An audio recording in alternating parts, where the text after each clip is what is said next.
Noong unang panahon, bata pa kami noon. Kami naghahanda sa studio noon. Naaalala ko, nagkaayos kami, nagmi-makeup dahil may event pala kami noon. Lumapit ako kay Pablo. Ay, teka, pangalan niya si John. Hindi pa siya Pablo, bago yun. Kasi ang pangalan niya nga dati ay si John. Sabihin niyo, si John!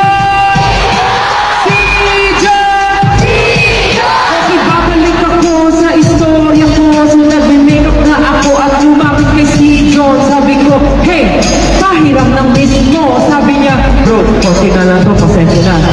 Sabi ko, okay lang, lalapit na ako kay Ken. Manghihiram ako ng miss. Sabi ko, Ken, pahiram naman ng miss mo. Sabi ni Ken, okay bro, ito ang miss ko. Biglang lumapit si John, sabi sa akin, bro, sige naman, gamitin mo na yung miss ko.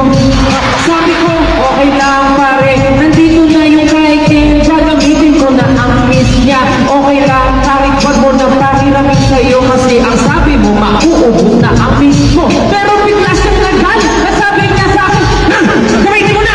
Ito na ako! Nagulat ako! Pinato niya! At nabasag ng miss niya! Nagulat ako! At ako'y naging dahil nagsumigaw sa akin si Sigon! Biglang pagsigaw niya!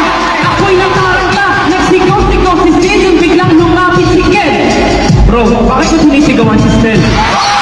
Nagulat ako sa pinapi niya! Kinabahan ako! Akala ko suntukan na! Biglang ang sabi ni Sigon! Pare, bakit siya ba nakikialam dito? Sinagot si Ken! Lumapit kay Sigon! Dibdib sa dibdib! Ang sabi niya! Eh bakit mo nga sinisigawan si Stel? Ganon na ganon ang nangyari! Ako'y kinakabahan!